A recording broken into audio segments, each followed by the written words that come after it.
红星齐聚，全城热恋，香港首映。刘若英见证好友李心洁的婚礼，被感动。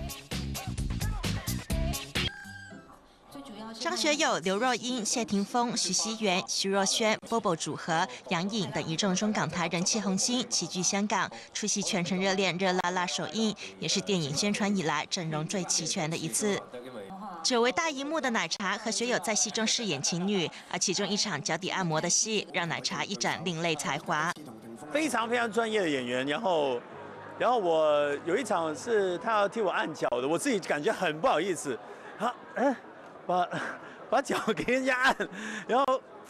我还在想，我到底有没有洗干净呢？然后他完全没有，来吧，来了，然后就按，然后还要按的真的不是盖的，真的是很厉害，按的真的好，不开玩笑。没有，痛的地方痛，不痛的地方很舒服这样。然后我觉得他真的要是不做演员的话，绝对可以做按脚的老板娘。久病成良医，因为平常就很喜欢被按摩，但是确实有因为这出戏去实习了一下，他真的是很可爱。因为我走进去的时候，我觉得他比我还要紧张，然后他看着我就说：“我洗干净了，我洗干净了。”而作为贺岁档唯一的华语爱情片，在感动观众之前，演员当然要先感动自己。讲真的，拍完这个戏之后呢，对我的感情观有很大的改变，因为想想去年我还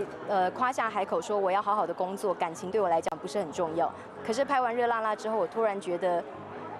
其实要有感情就要勇敢去接受跟追求。所以今年我许了一个愿望，是希望有正桃花可以开，然后如果有对的人出现，我也不会再像以前那么抗拒。